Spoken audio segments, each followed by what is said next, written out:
Nous abordons le troisième sujet. C'est la médiation curieuse menée par M. Faure Gnassingbé, le président, de facto du Togo.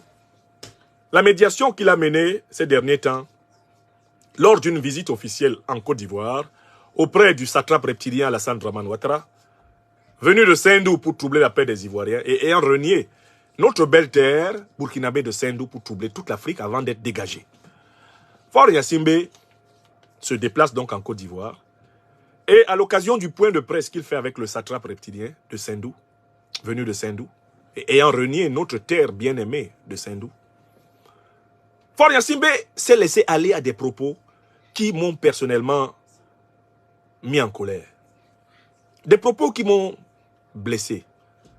Des propos qui m'ont choqué. Et je voudrais vous dire ce qui m'a choqué dans les propos de Faure Gnassingbé.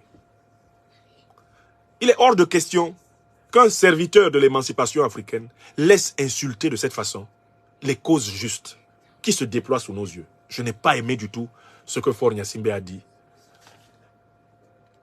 Et je voudrais le faire écouter par chacune et chacun d'entre vous avant de donner mon analyse de ses propos. Et montrer les limites de ce qu'il a dit. Ce qu'il y a d'inacceptable dans ce qu'il a dit. Et ce que j'invite les Nigériennes et les Nigériens à ne pas accepter.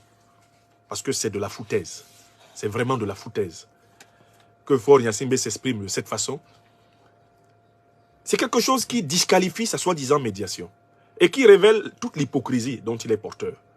Je le dis parce que je le pense et parce que c'est ce que j'ai compris de ses propos. Je lui donne la parole. Je lui donne la parole. Honnêtement, c'est pas possible qu'il dise une chose pareille. Bazoum, nous avons parlé de cela. Voilà. Mais ce n'est pas ces deux situations qui sont tristes. L'un qui est en otage et d'autres populations qui souffrent ne règlent pas le problème. Quel sens ont les sanctions que nous prenons? Je reprends. Nous pensons aussi au président Bazoum. Nous avons parlé de cela. Mais ce n'est pas ces deux situations qui sont tristes. L'un qui est en otage et d'autres populations qui souffrent ne règlent pas le problème. Quel sens ont les sanctions que nous prenons? Comment faire pour dépasser cela? Parce que le statu quo, l'immobilisme que nous connaissons aujourd'hui n'est plus possible. Nous n'avons pas forcément trouvé une solution et nous n'appartient pas seulement au président Alassane et nous-mêmes. C'est une solution qui doit être trouvée au sein de l'organisation. Donc, les réflexions que nous avons eues aujourd'hui, les discussions qui nous ont occupés aujourd'hui, certainement d'autres chefs d'État aussi les ont, et nous avons bon espoir. Nous avons bon espoir que nous finirons par trouver une solution à la satisfaction de tout le monde. Il ne s'agit pas... Nous pensons aussi au président Bazoum. Nous avons parlé de cela. Mais ce n'est pas ces deux situations qui sont tristes. L'un qui est en otage et d'autres populations qui souffrent ne règlent pas le problème. Quel sens ont les sanctions que nous prenons? Comment faire pour dépasser cela? Parce que le statu quo, l'immobilisme que nous connaissons aujourd'hui n'est plus possible. Nous n'avons pas forcément trouvé une solution et nous n'appartient pas seulement au président Alassane et nous-mêmes. Bon, je m'arrête là. Je vous ai fait écouter 2 à 3 fois les propos de M. Faure Gnassingbé. Maintenant, je donne mon commentaire. D'abord, M. Faure Gnassingbé dit que la situation qui prévaut, notamment donc entre la CEDEAO et l'AES, et notamment entre la CEDEAO et le Niger, c'est que le président Bazoum est otage. Et de l'autre côté, le Niger est sous sanction. Donc, sa médiation à lui consiste, d'une part, à faire que celui qui est supposé être otage, Mohamed Bazoum, soit libéré, et que de l'autre côté, les sanctions soient levées. Voilà le propos de Faure Gnassingbé. Et ensuite, il ajoute autre chose en disant que les solutions ne sont pas entre ses mains, lui, ni entre les mains de Ouattara, mais elles se trouvent au sein de l'organisation. Maintenant, je vais revenir sur chacun des propos. D'abord, prenons le concept d'otage appliqué à Mohamed Bazoum. Mohamed Bazoum a été renversé le 26 juillet 2023 par l'armée nigérienne. et notamment dans cette armée le chef de sa garde présidentielle d'alors, le général Abdourahmane Tiani. Pourquoi Mohamed Bazoum a-t-il été renversé? Les causes sont connues. Il a été renversé parce qu'il a été pris en flagrant délit de haute trahison.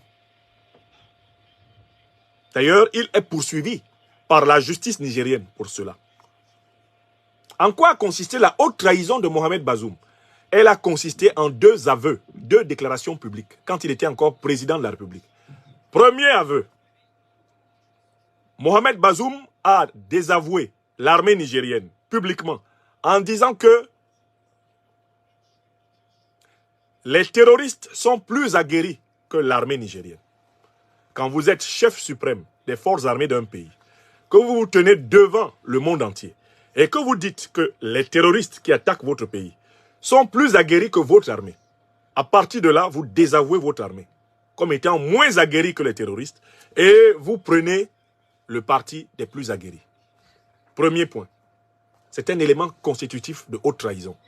Un chef d'État qui valorise l'ennemi et qui dévalorise son armée, dont il est supposé être le chef suprême, est un traître à la nation. Deuxième fait par lequel Bazoum a trahi. Les militaires nigériens ont arrêté plusieurs fois des terroristes que Mohamed Bazoum a unilatéralement libérés. Et chaque fois qu'ils lui ont demandé pourquoi il libérait des terroristes qui avaient été coupables d'assassinat de dizaines, de centaines de soldats nigériens, l'une des réponses répétitives de Bazoum a été de dire qu'il fallait libérer des terroristes parce que ces terroristes étaient ses alliés. C'est de sa bouche qu'est sortie l'expression. Ce sont mes alliés, libérez-les. Un président en exercice d'une république qui, en sa qualité de chef suprême des forces armées, dit que les terroristes sont plus aguerris que son armée. Ensuite, dit qu'il est allié des terroristes, est un traître à la nation. Mohamed Bazoum est en prison au Niger, non pas simplement parce qu'il a été renversé, que c'est ce qui arrive. La plupart du temps, ceux qui sont renversés, ils sont détenus pendant un certain temps, le temps que le nouveau pouvoir s'assure précisément d'avoir maîtrisé leur capacité de nuisance. Mais Bazoum, lui, il est en particulier arrêté et gardé en détention pour le motif de haute trahison. Et les 2 faits que je viens d'évoquer peuvent être complétés par un 3e fait. Bazoum a écrit une lettre publique qu'il a adressée aux États-Unis d'Amérique et qu'il a fait publier dans le Washington Post. Dans cette lettre, Mohamed Bazoum a explicitement demandé aux États-Unis d'Amérique d'attaquer militairement son pays pour le rétablir au pouvoir. De la part d'un dirigeant, demander à un pays étranger d'attaquer ton pays pour te rétablir au pouvoir, c'est un acte de haute trahison. Voilà 3 faits que moi, j'ai documentés sans difficulté. 3 faits qui justifient qu'on n'appelle pas Mohamed Bazoum otage.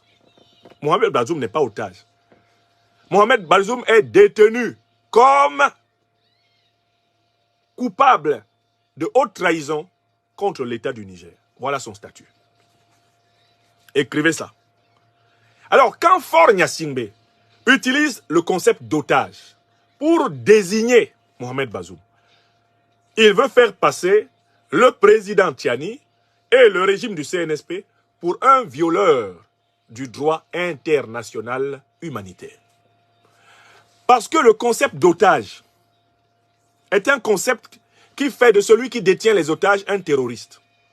Et le concept de terroriste appliqué à un chef d'État fait de celui-ci quelqu'un qui constitue une menace pour la paix et la sécurité internationale.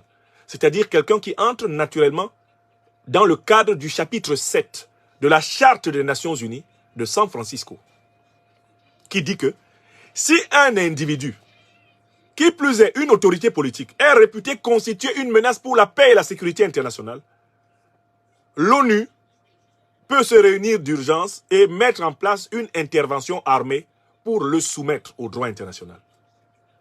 C'est ce qu'on appelle ici le droit d'ingérence humanitaire. Donc, l'expression otage, utilisée pour désigner Bazoum, accuse gravement le président Tiani. Elle accuse gravement le CNSP du Niger. Elle accuse gravement le gouvernement nigérien d'être un régime terroriste. Parce que seuls des terroristes détiennent des otages. La prise d'otages est un acte terroriste. Je vois certains de mes frères et sœurs nigériens sur les réseaux sociaux essayer de minimiser la phrase de Faure Gnassingbé. Alors que cette phrase-là est en réalité le doigt mis dans la serrure du storytelling de l'impérialisme occidental. Quand ils veulent s'attaquer à un pays africain, quand ils veulent s'attaquer à un pays asiatique, quand ils veulent s'attaquer à un pays qui ne détient pas d'armes nucléaires, ils commencent par constituer un portrait robot pour faire des dirigeants de ce pays des terroristes. C'est comme cela qu'on a fait le portrait robot de Kadhafi avant de l'éliminer. On l'a présenté comme un preneur d'otages, un poseur de bombes. On a dit qu'il était en train de génocider son peuple. Et après, on l'a attaqué, on l'a tué. Faure Gnassingbé participe par le concept d'otage appliqué au président Tiani. Il participe à ce storytelling nauséeux et dangereux qui fait plaisir au néocolonialisme français, qui fait plaisir à l'impérialisme américain, qui fait plaisir à la domination occidentale, qui vont trouver dans ce concept de Bazoum otage un élément à mettre au dossier pour dire au Conseil de sécurité, vous voyez, le président Tiani est un preneur d'otages, la prise d'otages est un acte terroriste, les dirigeants nigériens sont des dirigeants terroristes. Est-ce que vous avez compris pourquoi j'interviens sur ce sujet? Pour dire que je ne suis pas d'accord. Je ne suis pas d'accord.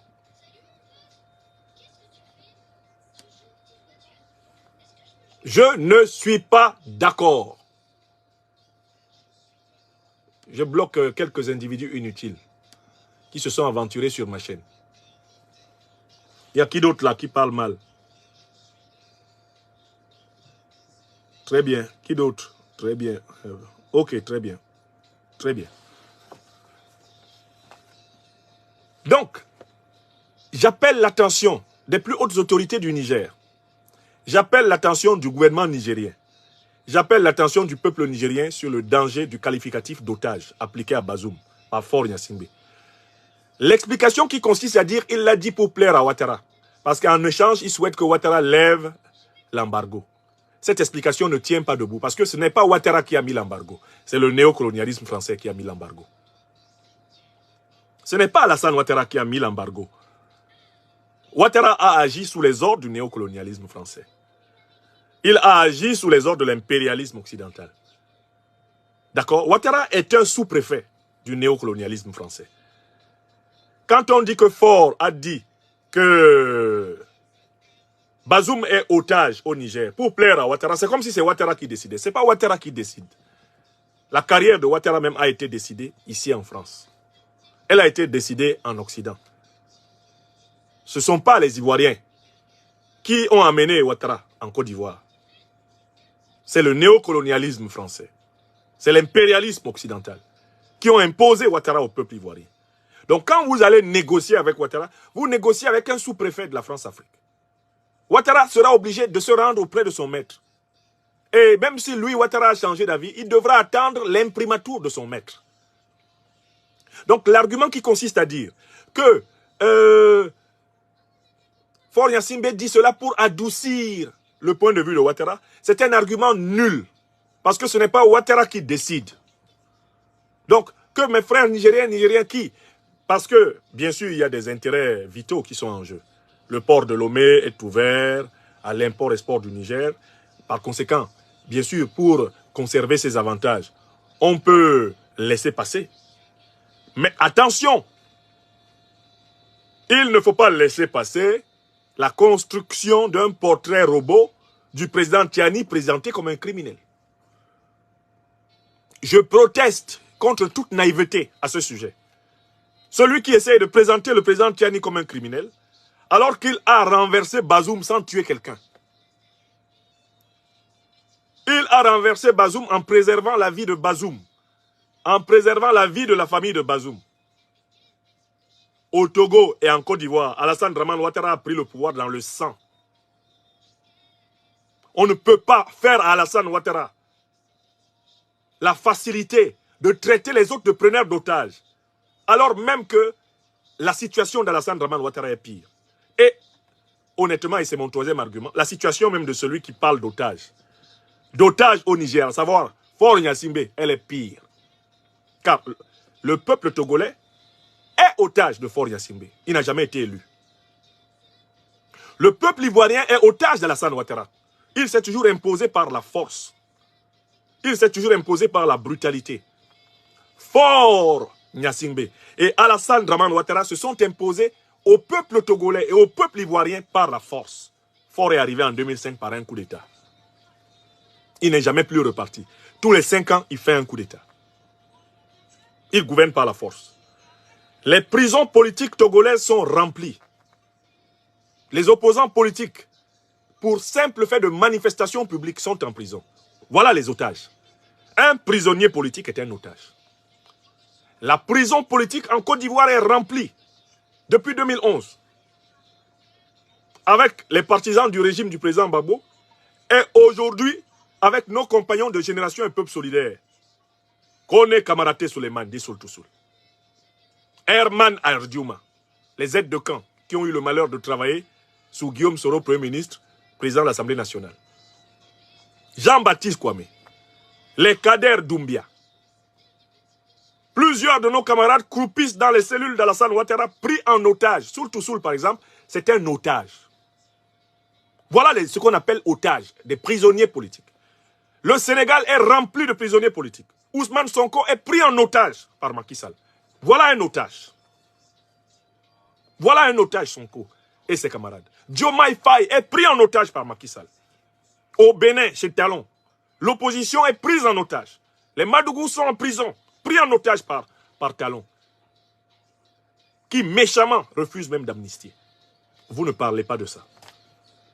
C'est Mohamed Bazoum, quelqu'un qui a passé son temps à se moquer du peuple malien quand celui-ci luttait courageusement contre le terrorisme. Se moquer des Burkinabés qui luttaient contre le terrorisme. Flatter, vanter les terroristes. Quelqu'un qui s'est levé pour dire qu'il est l'allié des terroristes. Vous l'appelez otage, alors que vous-même, vous êtes à la tête d'archipel du goulag. Le Togo est un goulag. Il n'y a aucune manière de dire ça autrement. Faure Gnassingbé, qui veut se refaire une espèce d'innocence en s'impliquant dans la libération des mercenaires de Ouattara en Côte d'Ivoire, dans la libération du traître à la nation Mohamed Bazoum au Togo. Mais il faudrait qu'il libère d'abord les prisonniers politiques au Togo. Qu'il libère Jean-Paul Oumolou. Et tous les autres Togolaises qui sont en prison depuis très longtemps. Son propre frère de sang, Pacha Gnassingbé, est son otage. Faure ne l'a jamais libéré depuis pratiquement 10 ans. Il a maintenu son propre frère en prison. Voilà un otage. Uniquement parce qu'il a peur que l'autre lui fasse un coup d'état familial. Voilà quelqu'un qui détient son propre frère. Voilà quelqu'un qui détient des prisonniers politiques. Voilà quelqu'un qui a laissé mourir Monseigneur Podjoro, un vieillard de pratiquement 100 ans. Il l'a laissé faire mourir en exil. Uniquement parce que le monsieur lui a dit « Tu n'as pas gagné les élections. Rends le pouvoir à celui qui a gagné. » Voilà la réalité du pouvoir de Faure Gnassingbé. Et voilà les otages du Togo, dont on ne parle pas. Comment quelqu'un qui détient des otages, comme Faure Gnassingbé, peut traiter le président Tiani de preneur d'otages? Je n'accepte pas ça. Je n'accepte pas ça. Comment il peut traiter Mohamed Bazoum, qui a passé son temps à caresser les terroristes dans le sens du poil, pendant que ceux-ci décimaient des bataillons entiers de l'armée nigérienne? Comment on peut le présenter comme un otage alors qu'il a trahi l'armée? Il a trahi le peuple. Comment on peut le présenter comme otage? Mais à quoi sert la justice si Bazoum doit être libre? À quoi sert la justice au Niger si Bazoum doit être libre? Après avoir trahi l'armée. Après avoir avoué qu'il est allié des terroristes. Qu'est-ce que vous voulez pour qu'on juge ce type? Qu'est-ce que vous voulez comme preuve pour qu'on le juge? Alassane Dramane Ouattara, qui se réjouit d'entendre Faure Gnassingbé traiter le président Tiani de preneur d'otages. Ouattara, qu'est-ce qu'il est si ce n'est un preneur d'otages? n'est-il pas allé jusqu'à emprisonner les frères du président Guillaume Soro uniquement parce qu'ils sont ses frères et parce que Guillaume Soro a refusé de se soumettre à la capture de l'État de Côte d'Ivoire? Simon Soro et son frère ne se sont-ils pas retrouvés en prison pendant plus d'1 an, pratiquement? Uniquement parce qu'ils sont les frères de Guillaume Soro. Voilà des otages. Est-ce qu'on a entendu Faure Gnassingbé parler des frères Soro pris en otage par Ouattara? Parler des pro-Gbagbo pris en otage par Ouattara? Il était en Côte d'Ivoire là-bas. Est-ce qu'on a entendu parler de Kone Kamaraté Souleymane pris en otage par Ouattara? Est-ce qu'on entend parler de Sonko Ousmane pris en otage par Macky Sall? De Diomaye Faye pris en otage par Macky Sall? On entend parler de ça? Faure Gnassingbé, est-ce qu'il parle de Madougou, qu'il connaît pourtant très bien, prise en otage par Talon? Est-ce qu'il regarde son propre goulag, dans lequel il y a son propre frère? Nous sommes fatigués du 2 poids 2 mesures. Nous sommes fatigués de l'hypocrisie. Nous sommes fatigués du mensonge. Nous sommes fatigués de la politique démoniaque en Afrique. Des gens qui font le contraire de ce qu'ils disent et qui veulent être applaudis. Toute l'énergie des médiations de Faure Gnassingbé, c'est pour libérer les bandits. Libérer les innocents, il n'est pas dedans. Il devrait envoyer sa diplomatie au Sénégal, libérer Sonko. En Côte d'Ivoire, libérer Kone Kamaraté Souleymane, libérer les prisonniers pro-Babou. Il devrait envoyer sa diplomatie au Bénin, libérer Madougou. Mais il ne fait pas ça.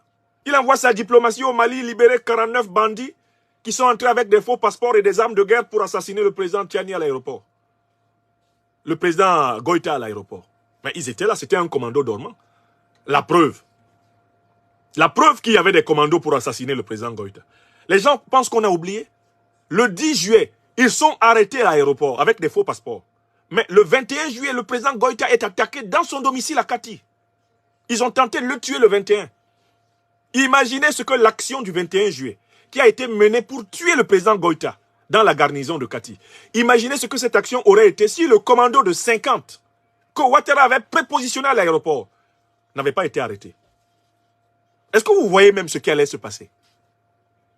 Ils allaient fermer l'aéroport, empêcher les aéronefs de décoller pour participer même à la bataille de Kati.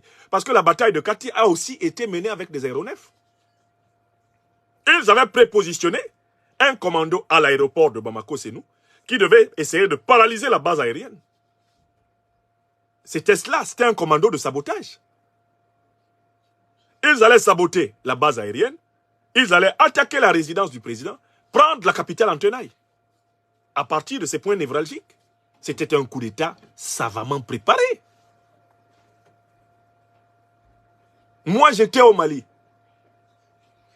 Dans la période entre le 10 juillet, cette période-là, entre le 12 juillet par là, je suis reparti du Mali le 21. Je suis reparti du Mali dans la nuit du 20 au 21 et à mon atterrissage à Paris, j'apprends que ça tire. Ça tire à Bamako. La veille, j'avais été rencontrer le président Goïta. Donc j'aurais pu être là même au moment de l'attaque. Voici des gens qui ont cherché à éliminer un chef d'État. Et pour eux, Faure Gnassingbé mobilise toute sa diplomatie. Bazoum se moque, on tue les militaires maliens. Non, les terroristes sont plus aguerris. Ils sont plus aguerris que nos armées. Laissez-les, libérez-les, c'est ça mes alliés. Voilà comment il se moquait. Il avait ces Dungourou là, Massaoudou, et puis l'autre général qui a disparu, qui parlait mal là. Ils sont tombés tous en brousse actuellement. Hassoumi Massaoudou et le général, j'ai même oublié son nom. Voici ce qui s'est passé sous nos yeux. Vous osez traiter l'un des fils les plus dignes de l'Afrique aujourd'hui, le président Tiani? Vous osez le traiter de preneur d'otages? Vous osez traiter Bazoum d'otage? Nous n'accepterons jamais ça. Jamais. Bazoum est un prisonnier. Il est un détenu pour faire de haute trahison. Ce n'est même pas un prisonnier politique. Il est détenu pour haute trahison de l'armée nigérienne, haute trahison de la nation nigérienne. Il a été parjure en tant que chef d'État. il s'est permis de faire allégeance au groupe terroriste. Le jour où les autorités nigériennes commettraient l'erreur de le libérer, c'est ce jour-là qu'elles vont donner tous les moyens pour la grande attaque préparée contre elle. Il n'est pas otage, il doit répondre. Il doit répondre des actes qu'il a commis. C'est trop facile. Faire alliance avec les terroristes, trahir l'armée et soutenir les terroristes et ensuite se balader tranquillement dans le monde. Non. Non.